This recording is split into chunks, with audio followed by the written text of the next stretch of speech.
Hello students, good afternoon. Let us start the fourth class for HDL lab. Today we will be seeing the experiment number 3.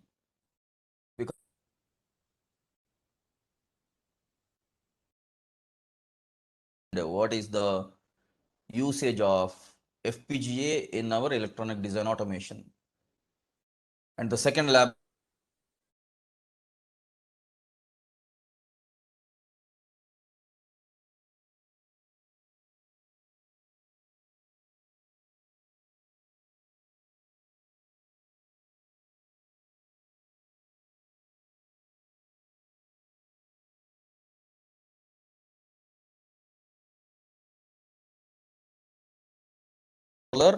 there is this arithmetic logic unit, which is basically called as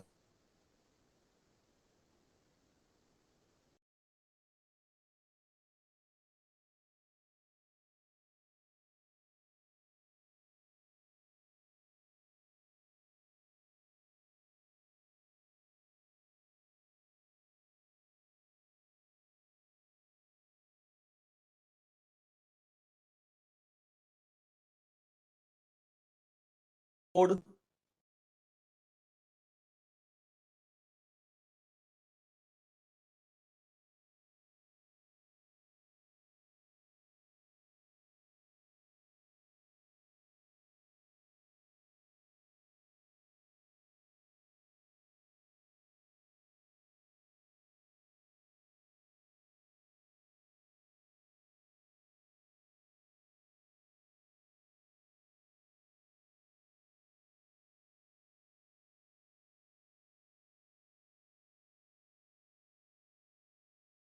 That is how we consider it.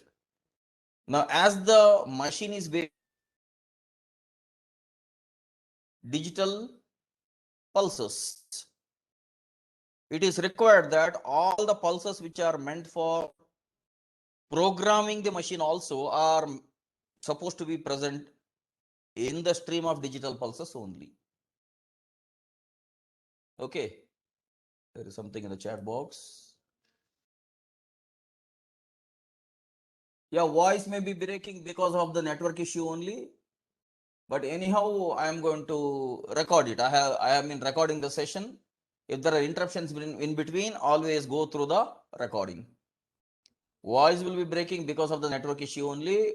Within few minutes it will become over. Okay. As such, I have no control over the network at all. Okay, let me continue. If at all network completely breaks, then I'll switch it over to the Wi-Fi connection. But in both of the cases, these issues will be there. You will have to bear with them. So what I was telling, I was talking about what is the meaning of opcode. So as you know, machine works with all digital pulses, and it is necessary that inside the machine, we are only visualizing waveforms. It is only waveforms of digital pulses 0 and 1 or supply voltage and ground. If at all we have to program a machine also, or if at all to instruct the machine to perform a digital functionality, even that instruction has to be in the binary language only. But think about the case where we work with the 16-bit microprocessor or microcontroller, or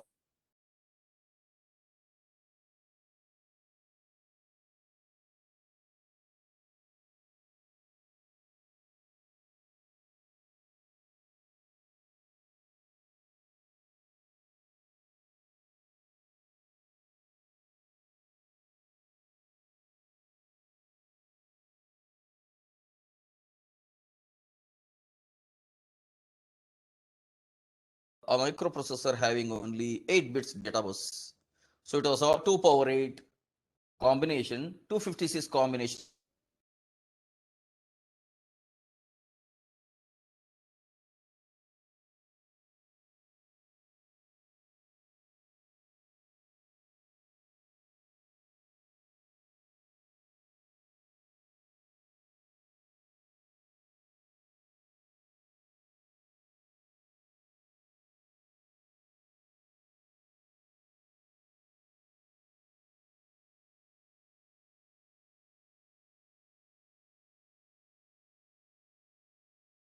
of a 8-bit architecture. It can be converted into a hex code, and hexadecimal code can be remembered.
Okay, now I have again changed the network connection because of these network issues. We have to bear with such disruptions in between. So let me recall what I was telling. Yeah, from 00 till FF, when we have 256 binary patterns, we can have opcodes for all these binary patterns in the term of hexadecimal symbols. That was called as operational codes or opcodes. The full form of opcode is operational code. And even these 256 opcodes also are not easy to be remembered by the human beings. So that is when they made one more method called mnemonics. Each of these opcodes they used to identify by means of an English wording called mnemonics. Let me show you. Let me annotate and show you. Now, for example, they used to write add like this. Add, let us say B, comma C. Now this actually indicates add the contents of the registers B and C. But in fact, this add itself is called as a mnemonic, which will have a corresponding opcode, because ultimately any instruction is of the binary form. Similarly, there is one instruction called MVI, MVO. You are going to learn all these things later on when you start programming the microcontrollers and microprocessors in the future semesters. So MVI is move immediate. Move immediate some binary data into an accumulator or into some other register. So these are all called as mnemonics. These mnemonics can be easily identified. are easily remembered. So this is called as assembly level programming. So now there are three levels of programming. Bottommost level is machine level programming or machine language, above which the machine level pattern or binary sequences can be identified as opcodes, and for each opcode one mnemonic can be assigned. That mnemonic is now part of assembly language. Above assembly language, we have higher level languages such as Verilog, VHDL, C, C++, Java, and so on. So whatever are the regular programming languages which you have used till now, they are all called as third generation languages, because assembly language comes as second generation language and the machine language is the first generation language. That is how we refer to these programming languages. So now I have told you the basics of what is the meaning of opcode. Opcode is basically binary. It is operational code. So now here the aim is given is 4-bit opcode, means we can have 2 power 4 16 opcodes. For each of these 16 opcodes, we can assign some functionality and we can implement these 16 functionalities using this 16-bit ALU. Now look at this. ALU is having input and output as 16 bits, but its control is happening through 4-bit opcodes. Okay, input to the ALU is 16-bit IO, whereas when we want to instruct the ALU itself, we are going to use 4-bit opcodes, or we are going to implement only 16 functionalities. Actually, there is no such restriction. For the sake of experiment, we have defined it this way. Otherwise, we can have 8-bit opcode also, we can have 16-bit opcode also. But remember the magnitude. If it is 2 power 8, we will have 256 functionalities. And if it is 16, we will have 2 to the power of 16, 65,536 functionalities. That is the power of assembly level programming. And assembly language programming can be understood only by the people who have studied the electronic hardware's architecture, because it is not like our Verilog, VHDL, C++ or Java. You will have to understand the architecture of the microprocessor, then only you will be able to program using assembly level. So today we will see how, using these 4-bit opcodes, we will try to perform some functionalities with the 16-bit ALU. And I'll skip the theory. You already know what is ALU. Let us see the program today. VHDL program first, then later on we will move on to Verilog program. Library IEEE, use IEEE.standardlogic1164.all. This is for all logic functions. Now you can see one more library file which we are using. Use IEEE.std_logic_arith.all. This is for arithmetic functionality, because we are using arithmetic as well as logic today in our experiment. Next you can see use IEEE.stdlogic unsigned.all. Means we are going to use signed numbers, we are going to use unsigned numbers. Today we are going to perform arithmetic only using unsigned numbers. So these are the specific 3 library files which we are using. Now you can see in VHDL, as it is very vast, we don't want to use all the resources of the system. So whichever library file is required, only that we will define in our program. But unlike that in Verilog, there is no definition of such library files. By default, all the library files are going to be utilized. That way VHDL is slightly better compared to Verilog, we can say. So now discussion of entity. Entity ALU 16 is, because it is 16-bit. Port EAB in standard logic vector 15 down to 0, because it is a 16-bit ALU 15 down to 0. And there is a separate pin called enable. Only when ALU is enabled, it will work like ALU. Otherwise, it will go into high impedance mode. Now we have opcode. We simply defined it as OP here in standard logic vector 3 down to 0. You should visualize a space here, because that space is missing because of typo error. Sometimes when they migrate MS Word file from one system to another system, Windows has this particular bug. Even if Windows version is different, it will eat out all those spaces. And then they have converted it to PDF. That is why this is happening this way. So opcode is 3 down to 0, 4-bit. ALU is output. Output of the ALU itself, we have mentioned it as ALU as one signal here or identifier here. And our standard logic vector 31 down to 0. Why? When we multiply 16 bits into 2, output can be 32 bits in binary. That is why the output is expressed in 32 bits. Now this is the definition of or declaration of entity. Now coming to architecture. Architecture A1 of ALU16 is begin process. We are going to make this program sequential only, because now we will have 16 opcodes. For each opcode, we have to tell ALU what to do, which means we have to use case statement or if statement. Now, if we have to use case statement or if statement, we should go for a sequential execution. That is why we are using this process. And inside the process, we have this A, B, enable and op. These are the ports where sensitivity, this is called a sensitivity list, where when these ports values changes, process gets executed. Now we are declaring two variables inside VHDL called T1 and T2. You should remember, when we say variable in VHDL, that's a temporary identifier inside this architecture. This is not accessible outside. Okay.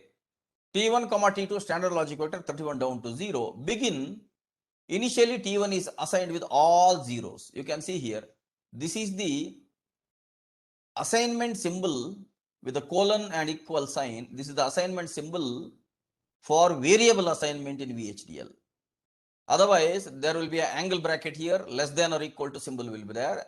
That is a assignment symbol for signals. Here T1 and T2 are declared as variables because they are temporary now. Now, T1 15 down to 0 is given with the value A. That means the input A is assigned to T1's 15 down to 0, even though it is 32 bits. I will tell you why later on. Now B is assigned with T2, again 15 down to 0, means the LSB side of T1 contains A, LSB side of T2 contains B. Okay, because A and B operands are only 16 bits, but we have declared T1 as 32 bits. I'll tell you why later on. So if enable is 1, then case OP is, if enable is 1, then when 0001, ALU is T1 plus T2, means if the opcode given is 0001, then ALU has to perform the functionality of adding T1 and T2. Okay, the contents of T1, it is nothing but A plus B. Contents of T1 and T2 are going to be added, and later on it will be plotted in the simulator. Now, when 0010, ALU's LSB side is filled with A minus B, because A minus B is always going to be within 16 bits only. So the result can be saved in the variable ALU. In the ALU, it is only the 16 bits. But here you can see in the top statement, T1 plus T2, it can be 17 bits, right? Whenever addition happens, output need not be 16 bits. Output has to be 17 bits. That is why you can see here addition and multiplication directly ALU's contents. ALU is having 32 bits. That is why this T1 and T2 are also declared as 32 bits. You can see here. T1 and T2 are declared as 32 bits. Now the question is, why don't we simply give ALU as A plus B? Just like we have given A into B, why don't we give A plus B? May be the question with you. Okay. But as VHDL is very strict in its execution, if T1 plus P2 output is going to be expressed in 32 bits, then only it will take it. Now A into B is definitely going to be 32 bits. Any 16-bit multiplication is definitely going to be a 32-bit binary number, right? So ALU is declared as 32 bits, and it will store all the 32 bits within. But here T1 plus T2 output will not be 32 bits. They can be 16 bits also if carry is not there. And when carry is there, they can be 17 bits only. They will not be 32 bits. That is the reason we have to declare these temporary variables. Otherwise, VHDL will say, VHDL is a very strict language that way. But Verilog will do this functionality without all these other additional works. That I'll show you later on when we discuss Verilog. VHDL is a syntactically accurate language. There is no compromise in its descriptions. So, as the additions output will not be 32 bits, it will be either 16 bits or 17 bits. We will have to make use of the temporary variables T1 and T2.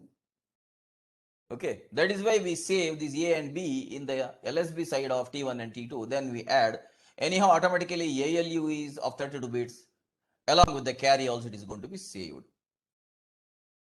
Okay. Now second one, no problem. A minus B is 16 bits only, and not of A is also 16 bits only. A and B, A or B, A NAND B, A XOR B, they are all 16 bits only. But multiplication is going to be 32 bits, that is directly assigned to ALU.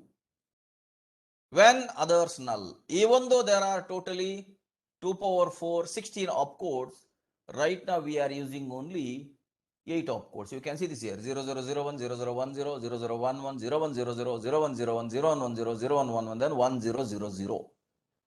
Now, if you are trying out this experiment, you can try out the other remaining opcodes also, 1001, 1010, like that. You can go on up to 1111, and you can define 16 functionalities.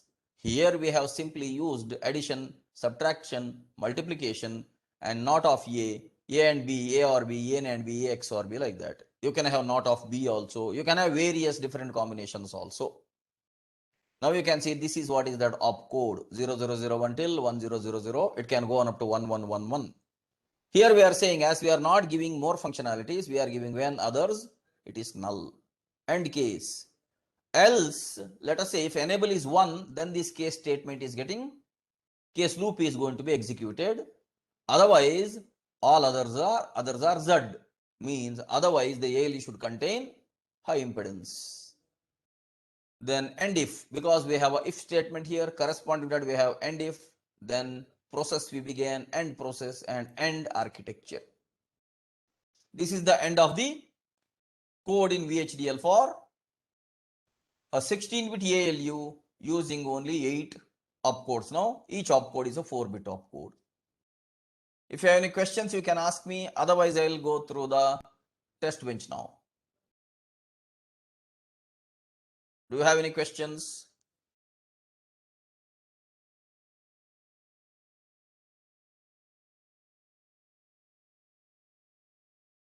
Okay. T1 and T2 act as selectors. Not exactly selectors. T1 and T2 are two temporary storage places. That's all. As I told you, VHDL is a very strict language. It will take 16-bit output in this case. It will take 32-bit output in this case. In case of multiplication, it knows it is 32-bit. In case of subtraction, it knows it is 16-bit. But in case of addition, if it is 16-bit, we have no problem. We can say ALU 15 down to 0, T1 plus T2. But if there is a carry, it will be 17 bits, right? Now, VHDL will say there are conflicts in the definition itself. Just to resolve conflict, which is going to come later on, we are using this T1 and T2 as temporary storage places. That's all. They are not selectors. Selectors are these opcodes. Based on a particular opcode only, the functionality is going to happen. Okay. Now, just to clear your doubt, let me write one simple block diagram of opcode. Now, this is this ALU, and this is your output where you will have 32 bits output, and you'll have 3 inputs now. You will have 16-bit, this is A, and B. 16 with 2 operands. And then you will have this 4-bit opcode.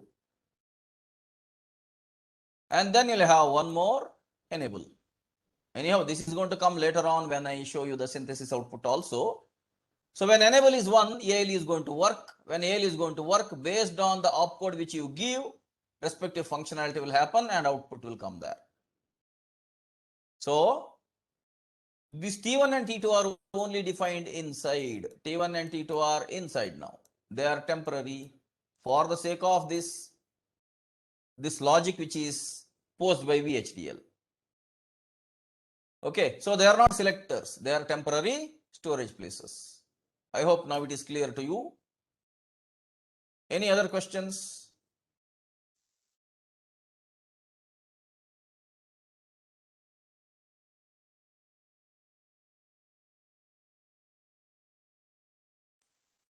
Can we use 15 down to 0 for A plus B? If you use 15 down to 0 for A plus B, then if carry occurs, then VHDL itself will say syntax error. Because during addition, definitely carry occurs, right? So it will say syntax error. That is why we cannot do it that way. Okay, that is why this is the solution which we have found out. As I tell you, VHDL is a very strict language. Everything has to be defined by the designer clearly. Then only it will execute. Otherwise, it will keep on giving many syntactical errors.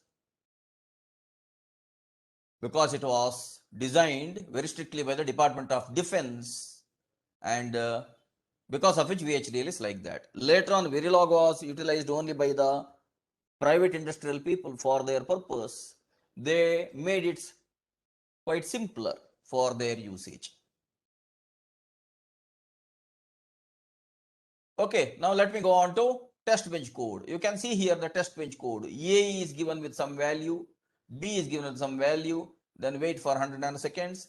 Then enable is given as 1, opcode is given as 0001 initially, then 1011, like that it goes on for all the 8 opcodes. Now this is with VHDL. Now let me come to Verilog. In Verilog, you can see module ALU 16, AB enable opcode ALU, input is 16 bits A, B, input enable, input 3:0 means it is 4 bits opcode, output register. In Verilog, we have to specifically declare this output as register, otherwise it will not be saved during the simulation time. Okay. So ALU is 32 bits now. Now we directly start with the always block. Always at A, B enable op. This is the sensitivity list. Begin. If enable equals 1 tick B1. You can see this 1 position binary 1. This is how we have to specify in Verilog. This double equal symbol is there. Double equals implies that it is equality operator, or else you can see here there is a single equals. Single equals is always assignment operator. Now it is inside this case block, so it is now a sequential assignment operator. Here it is a equality operator. So if enable equals 1 case OP, if it is 0001, ALU is assigned to the A plus B. You can directly see here we did not make use of the temporary variables T1 and T2 because Verilog will somehow make a compromise here. Anyhow, ALU is declared as 32 bits, right? So A plus B, even if the carry occurs, simply it will fill ALU with all those binary streams without bothering about anything. Whereas VHDL specifically takes it in 16 bits format. Okay. So 0001 addition, 0010 subtraction, and 0011 negation of A, 0100 multiplication, 0101 ANDing, 0110 ORing, logic, this is bitwise ANDing, bitwise ORing, and 0111 NAND, 1000 XOR. Actually, you can implement other NOR, XNOR, all other things also you can implement. Here, for the sake of experiment, we are trying only with these many combinations. Now default ALU is 32 zeros. End case. Else ALU is 32 bits Z. You can see enable 1B1, it is 32 bit Z. And end module. And this is the test bench in Verilog.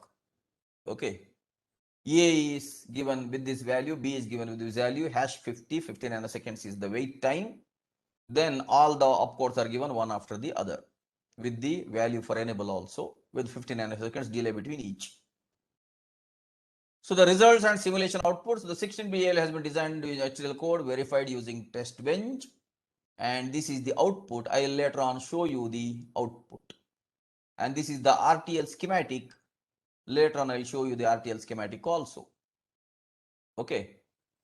Now let me stop sharing this PDF. If you have any questions, you can ask me now, or else I will stop sharing this PDF and I will start sharing the Xilinx simulator. Any questions do you have?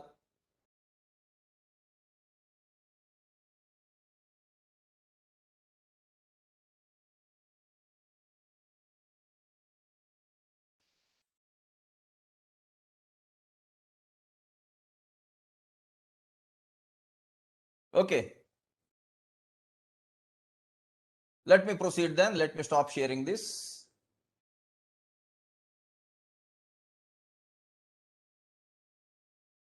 I am sharing ISE.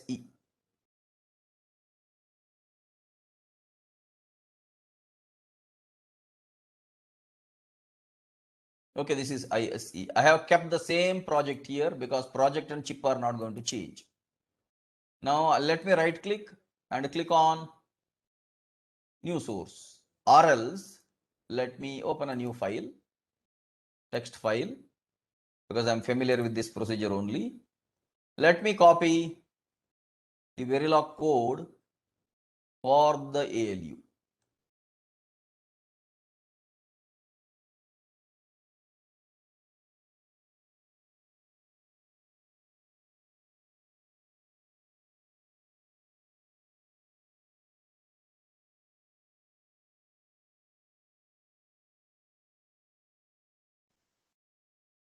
Okay, I have copied the Verilog code. I'll not do any indentation as of now. Let it be as it is because you are already familiar with the code. Let me save this. Let me give the name alu.v. So now you can see it has recognized it as a Verilog file and all the keywords are turned into blue. Now let me add source and let me choose this alu.v. Now the source is added here. Now let me check syntax, behavioral check syntax.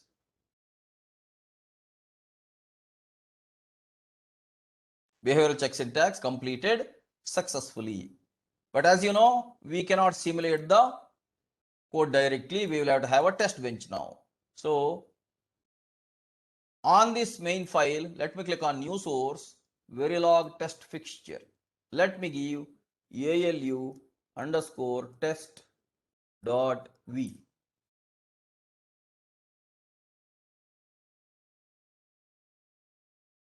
So now it has opened the test bench. You can see test bench has gone to the top, unit under test is coming to the bottom. Now in the test bench, it has automatically generated a test bench here in Verilog. Now it has made A0, B0, enable 0, op 0, and it is telling me add stimulus here.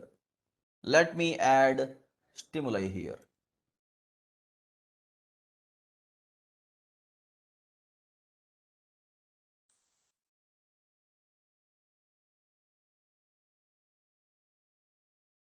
Let me use indentation here just to be more clear.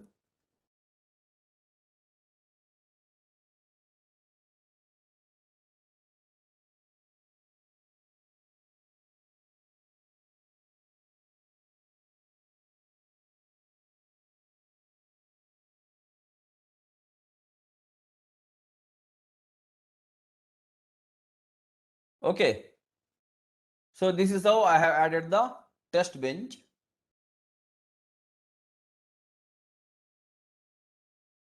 Later on, we can change these values also. This 0, 0, whatever is the value which we have given now, we can change it.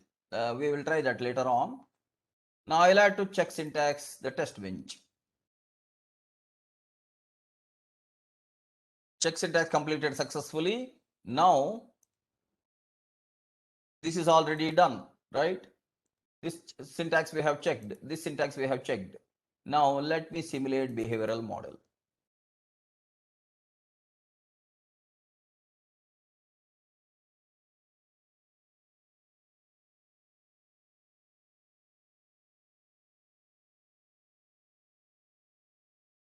So simulation is done. I'll have to stop sharing ISE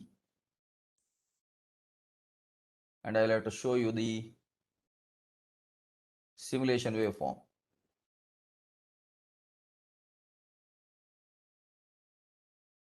I think you can see the simulation waveform now. Let me click on this ball symbol where you can see.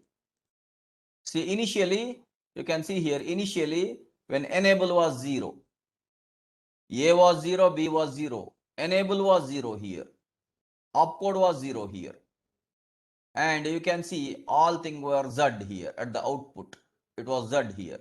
Now, when we made this one, it has compressed that. Let me zoom out.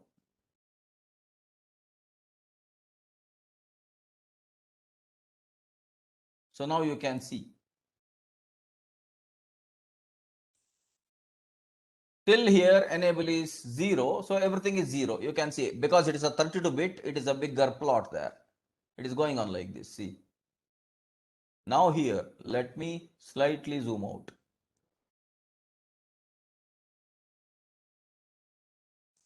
So now you can see when enable has become 1, we gave the opcode 0001, corresponding opcode 0001. We have given the values A and B here. Correspondingly, this is the ALE output for the opcode 0001. What was that 0001? That 0001 was A plus B.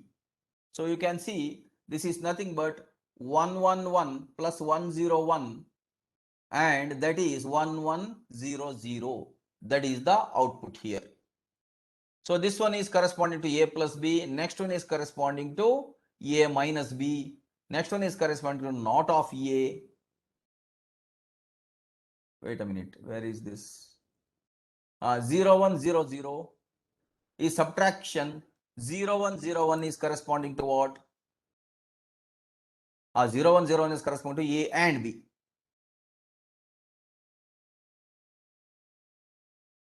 0101 is corresponding to A and B. That was the sequence given in test bench.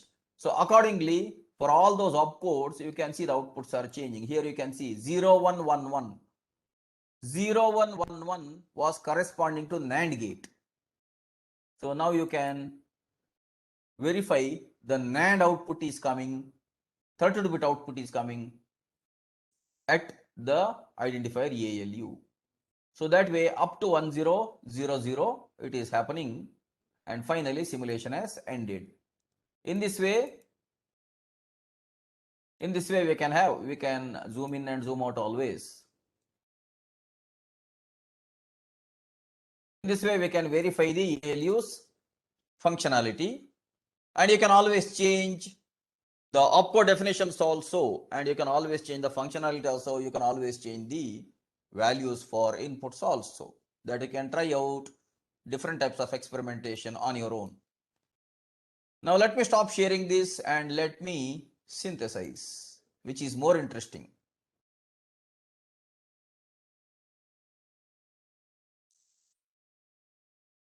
Let me share the Xilinx ISC once again. So now from simulation, I'll move on to this implementation. In implementation, you can see the test bench waveform is no more appearing and I am clicking on this main program. Let me check syntax once again.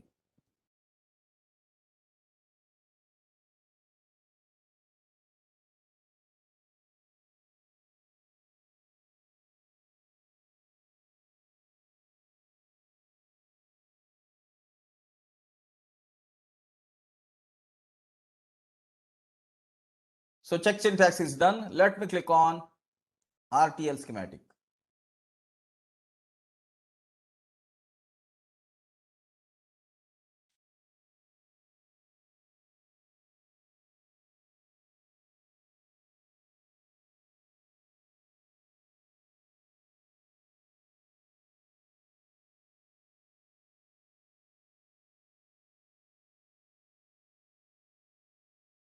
So RTL schematic is done. Start with the schematic of the top level block.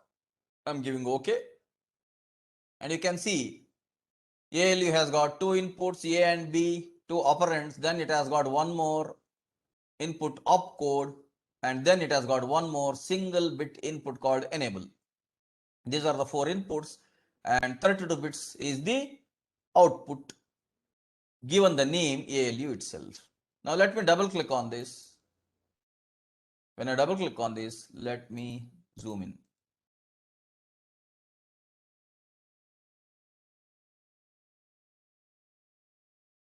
Oh, you can see now. It's a very big block now.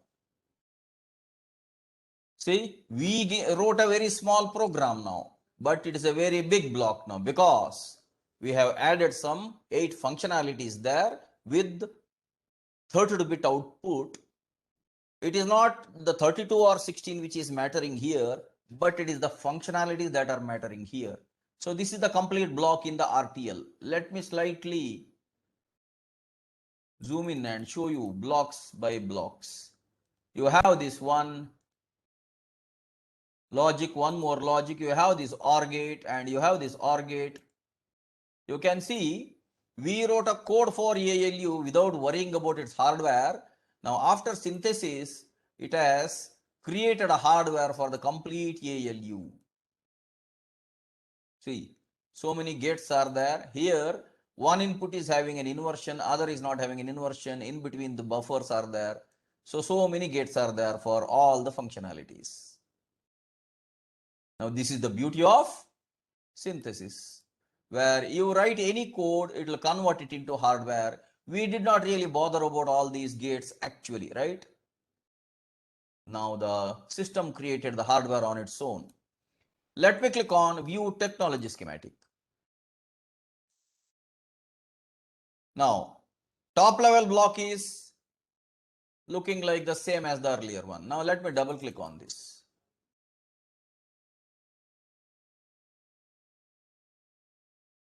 Okay, it took some time for it to develop a technology schematic. Now let me show the technology schematic.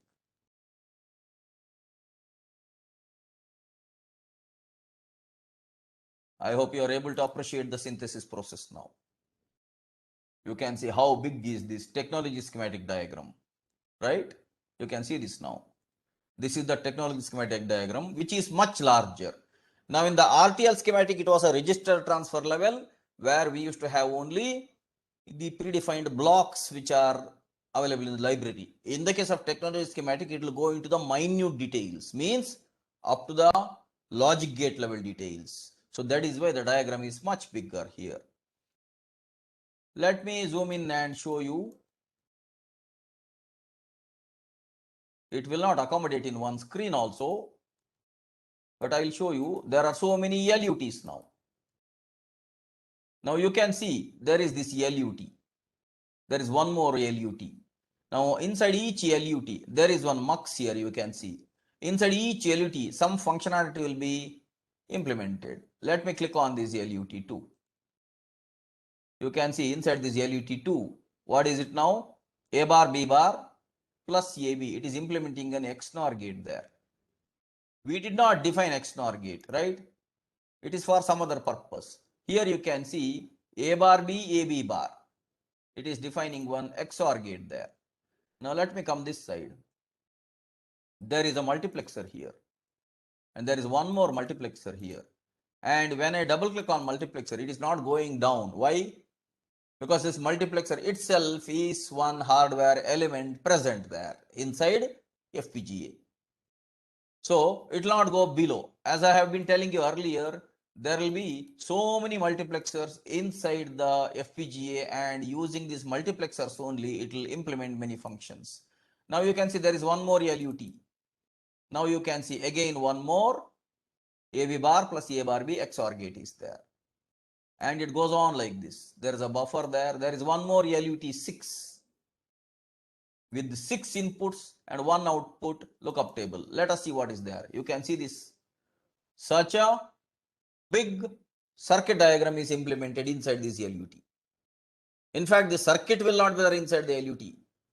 LUT means lookup table. In that table, for a corresponding input, corresponding output will be defined. That's all.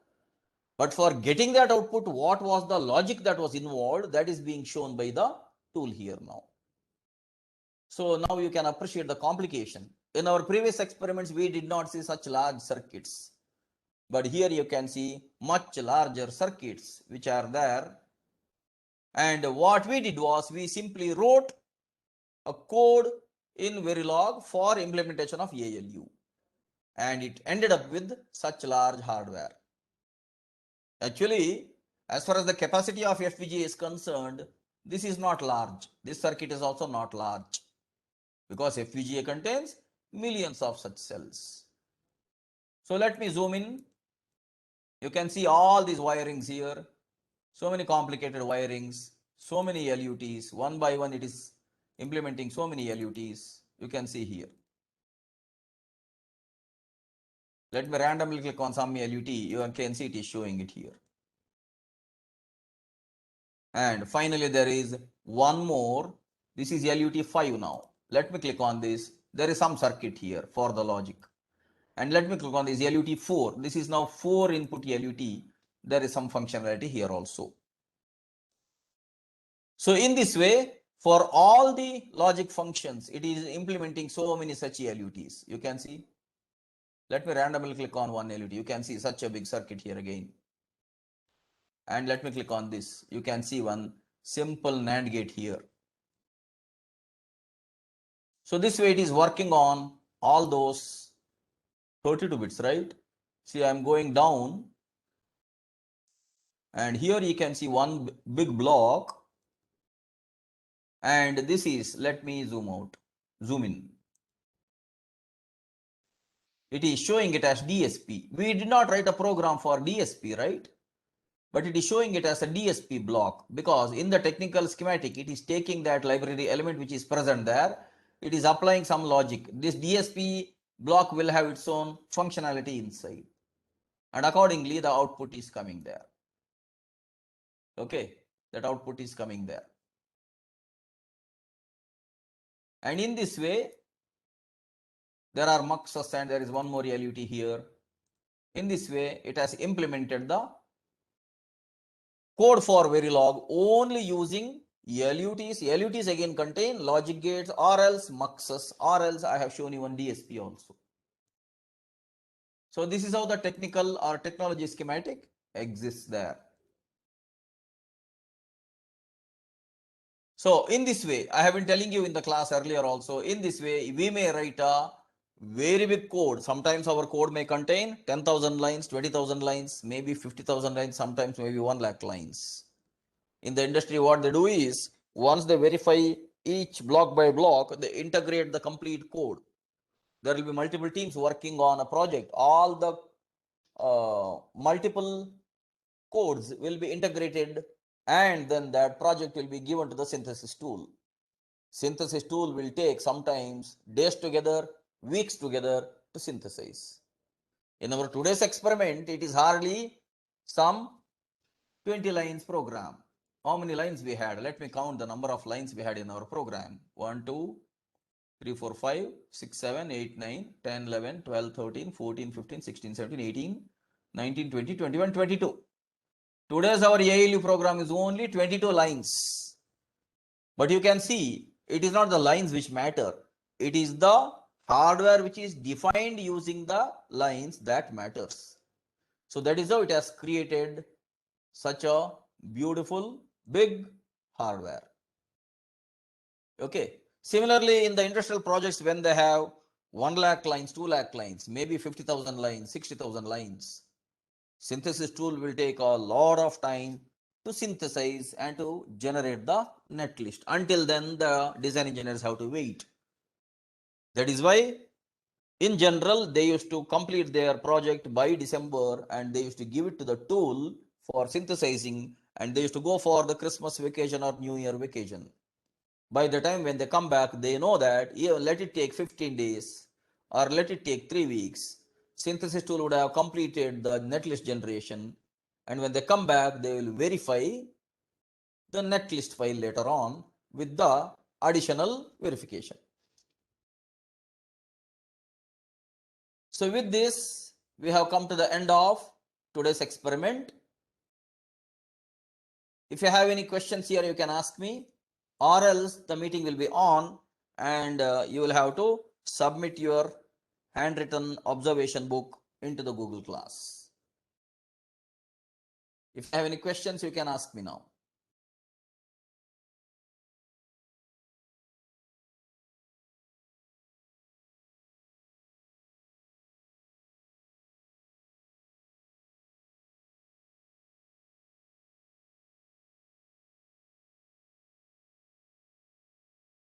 No questions?